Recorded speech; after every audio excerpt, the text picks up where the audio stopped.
Ce balado est un contenu publicitaire payé par Énergir.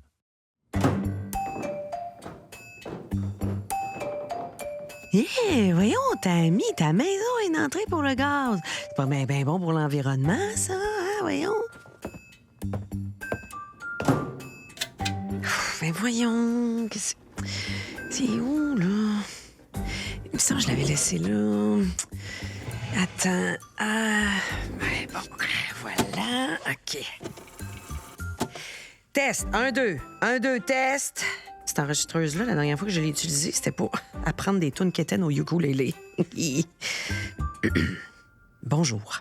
Là, vous vous demandez peut-être qu'est-ce que je fais dans mon sous-sol en train de m'enregistrer.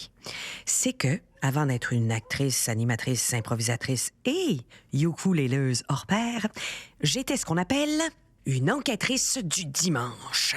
Un chat disparu, j'enquête. Qui dans le voisinage trie mal son recyclage? J'enquête. Est-ce que mon chum est vraiment allergique au froid ou il dit ça pour me faire sentir mal de prendre plus de couvertes? J'enquête. Je croyais avoir pris ma retraite d'enquêtrice de loisirs. Veux pas, tu sais, je vieillis, puis les émissions sont de plus en plus captivantes, donc ça me réenligne les priorités, mettons. Je sors de ma retraite parce que quelque chose est venu piquer ma curiosité.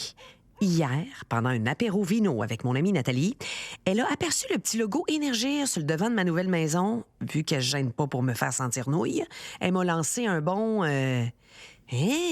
Tammy, ta maison a une entrée au gaz?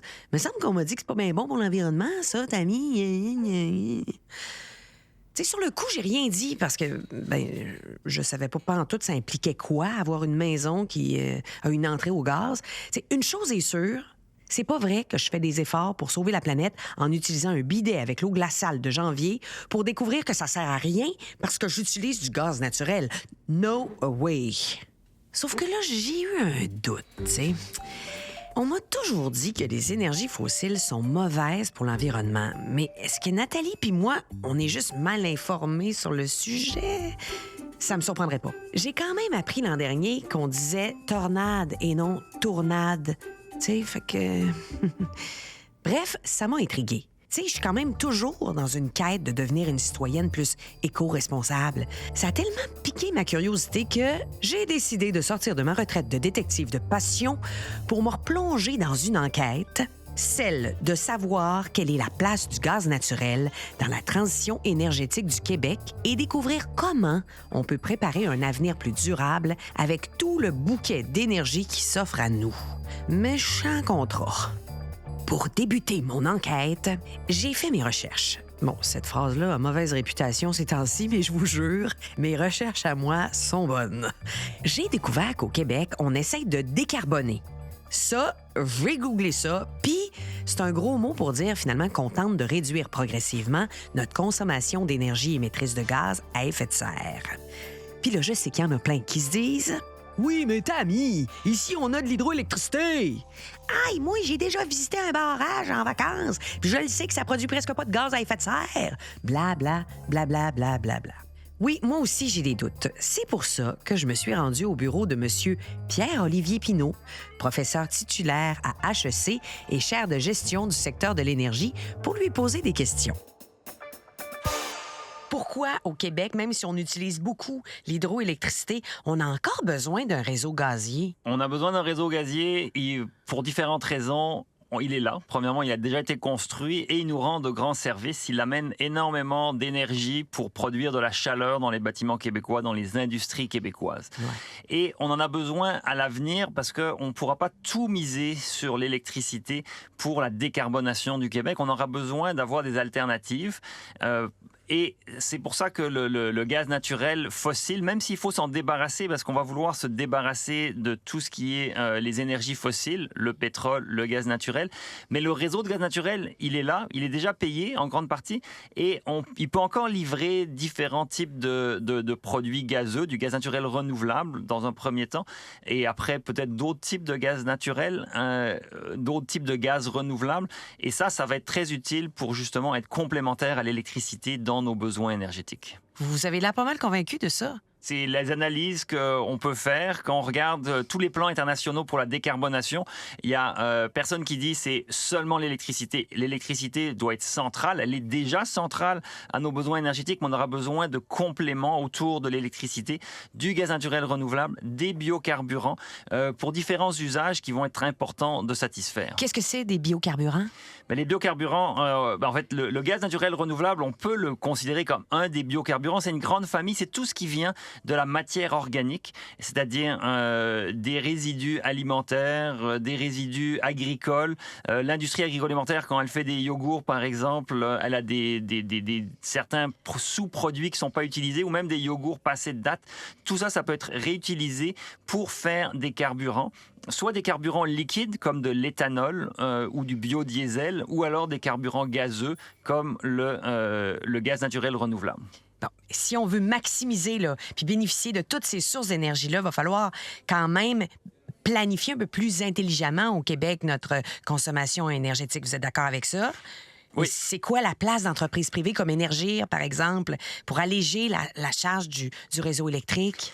Alors, il faut mieux planifier. La première chose à faire en planification, c'est réduire sa consommation d'énergie. Au Québec, on est des très gros consommateurs d'énergie, pas plus que les Américains ou les Canadiens, mais on est en Amérique du Nord et on consomme 4 fois plus d'énergie par personne que l'humain moyen sur Terre. Ah, oui, hein? Et presque 2 fois plus que les Européens. Alors, on peut faire des gains d'efficacité, c'est la première chose à planifier. Mais donc, il faut réduire, mais une fois qu'on a réduit, il faut aussi penser diversité autour de l'électricité. L'électricité est centrale à notre production, à notre consommation d'énergie, mais il faut aussi de la diversité pour répondre à certains usages spécifiques. Et c'est là où des compagnies comme Énergir peuvent venir soutenir la décarbonation au Québec parce qu'elles viennent apporter de l'énergie sous forme de gaz dans des bâtiments, dans des réseaux de distribution qui sont différents. Et les infrastructures électriques sont déjà extrêmement utilisées, extrêmement sollicitées. Et donc, il faut avoir des alternatives.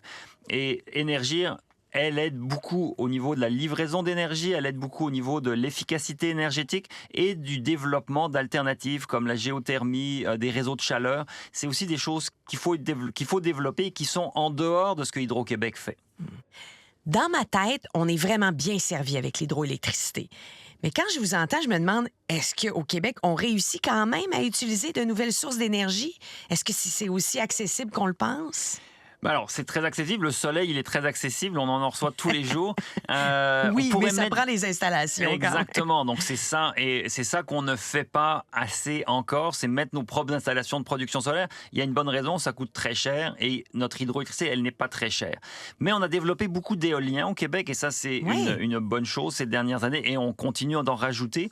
Et on développe aussi de plus en plus donc, ces biocarburants et le gaz naturel renouvelable en particulier. C'est ça qui a augmenté au Québec ces 5-10 dernières années et qui va continuer d'augmenter les 10 prochaines années parce qu'on a encore beaucoup de matière organique. C'est tous les déchets alimentaires, des résidus forestiers, des résidus de l'industrie agroalimentaire qu'on peut transformer en gaz.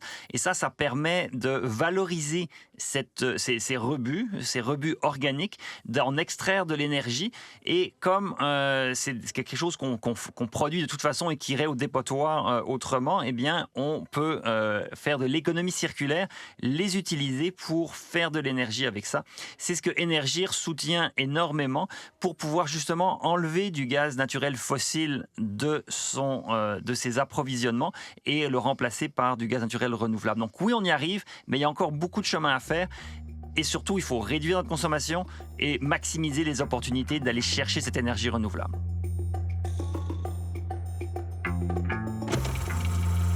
Et surtout, il faut réduire notre consommation et maximiser les opportunités d'aller chercher cette énergie renouvelable. L'affaire, c'est que plus j'apprends des choses, plus je me pose des questions.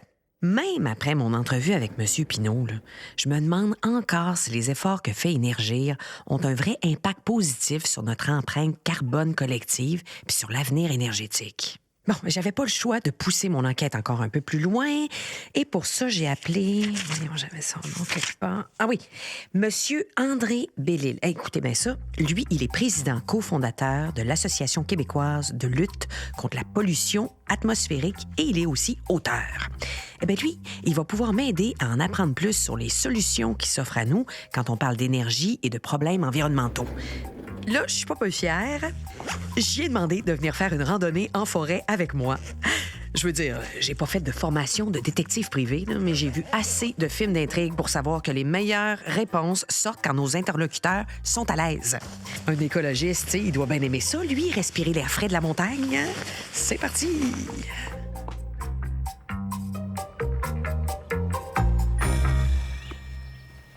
Merci de me rencontrer, Monsieur Bellil. Comme vous pouvez le voir, là, je suis pas la femme la plus nature de la province.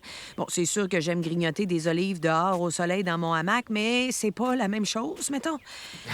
Oui. OK. Je sais qu'il existe un paquet de problèmes en environnement et notre consommation énergétique en fait partie. Hein, j'apprends rien à personne. Il n'y a pas de recette magique pour changer ça, mais vous devez bien avoir quelques pistes de solutions, hein, me semble. Je vais essayer de faire simple. Oui, il faut changer de façon importante et ultra rapide et ça passe par l'abandon des combustibles fossiles.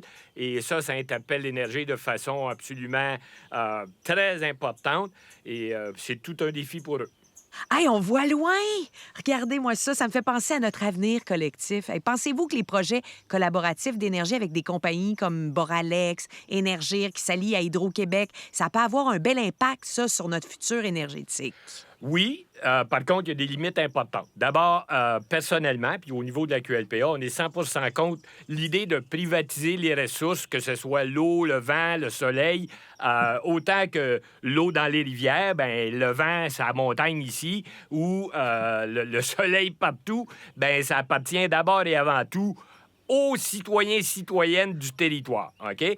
Et on a fait l'exemple à Frampton avec le parc éolien où on est copropriétaire avec Boralex, la municipalité, les citoyens et citoyennes, on est copropriétaire à 33 %. Maintenant, cet exemple-là a été repris ailleurs au Québec et on fait mieux. Il faut comprendre que nous, ça fait 8 ans que le parc fonctionne. Alors, oui, pour les partenariats, non à la privatisation, mais en même temps, il faut faire vite et des gens qui ont l'expérience, qui ont les compétences, ben on peut pas juste dire on tourne le dos et on va réinventer le monde. Ah oui. Mais ça donne espoir quand même, un projet comme celui que vous avez à Frampton quand même. C'est extraordinaire. Ah ben ça donne espoir et ça fait plus que donner l'espoir, là, parce que la municipalité de Frampton, avant le projet, jonglait avec un déclin accéléré et qui semblait inexorable. Tout d'un coup, arrive le projet, le parc se bâtit et, wow, le budget de la municipalité a doublé. Et là, ça a permis de sauver la municipalité en déclin. Mais maintenant, la municipalité de Frampton est en plein essor. Mais c'est quoi les avantages des gaz naturels renouvelables? On peut-tu être excité un peu? Quand on récupère ces gaz-là, on oublie la production de gaz de schiste. Là, ça, c'est une catastrophe totale. On va vers le gaz naturel renouvelable qui, lui, est produit par la dégradation de la matière organique. Et là, ben, on élimine les dangers qu'on a connus soit de pollution ou d'empoisonnement de l'eau. Et on gagne sur deux tableaux. On réduit des sources comme les sites d'enfouissement, comme l'épuration des eaux usées, comme les tas de fumier de purin. Et on réduit aussi en éliminant des utilisations de coke de pétrole, de propane, de gaz fossile. Donc, on gagne sur deux tableaux et c'est absolument génial. Alors, c'est une bonne nouvelle. Il va falloir descendre sur cette bonne nouvelle. Mais pensez-vous qu'un taxi peut venir nous chercher? Moi, j'ai vraiment mal aux cuisses. Puis en plus, j'ai plus d'énergie. Ouais, le dernier taxi que j'ai vu passer, là, c'était un orignal qui le conduisait. Ah, je pense... Ils sont rares de ce temps-là. On va laisser faire. Je vais m'organiser pour descendre avec vous, là. Ben, bonne idée.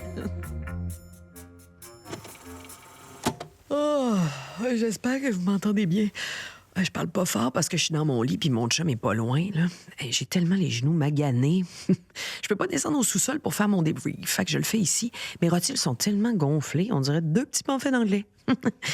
Et ce que j'ai appris aujourd'hui, c'est que pour commencer la décarbonation, on n'a pas le choix de faire une place à différentes énergies, dont le gaz naturel renouvelable. Hey, j'en ai fait du chemin, hein? Mais je suis pas encore entièrement convaincue de savoir où se situe le gaz naturel dans notre cheminement énergétique. Est-ce qu'il peut vraiment être un allié vers un futur plus éco-responsable? Ouais, grande question. Hey, chérie, peux-tu me monter ma couverte chauffante? Je vais être bien.